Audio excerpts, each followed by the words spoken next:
Hi guys, welcome back. सगळ्यांना माहिती आहे की दिवाळी येत आहे लवकरच आणि आमच्या इथे तर फराळ बनवायला सुरुवातही केलेली आहे आम्ही. कारण आमच्या अतिउत्साही सासूबाईंना खूप आवडतं फराळ बनवून टेस्टिंग करायला. सो मी ही फराळ सिरीज एडिशन सुरू केलेली आहे.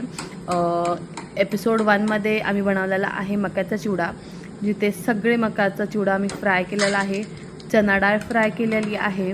नेक्स्ट आम्ही रेझन्स दॅट इज मनुके ते फ्राय केलेले आहेत. आणि आम्ही खोबरं आणि शेंगदाणेसुद्धा फ्राय करून ठेवले होते साईडला.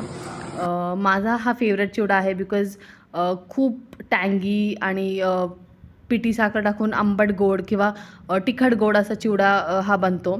एका मोठ्या टबमध्ये सगळं मिक्स जे आपण केलेलं आहे, जे सगळं तळलेलं आहे ते सगळं मिक्स करायचं आणि मसाला, चिवडा मसाला, तिखट मसाला सगळं टाकून पिठी साखर टाकून हे सगळं चिवडा मिक्स करायचा आणि it gives a very nice flavour.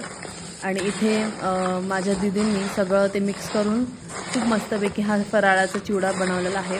So this was episode 1 आणि for episode 2 stay tuned and follow for मोर. इथे तुम्हाला दिसेल की दीदी सगळं मिक्स करून टेस्ट करणार आहे आता.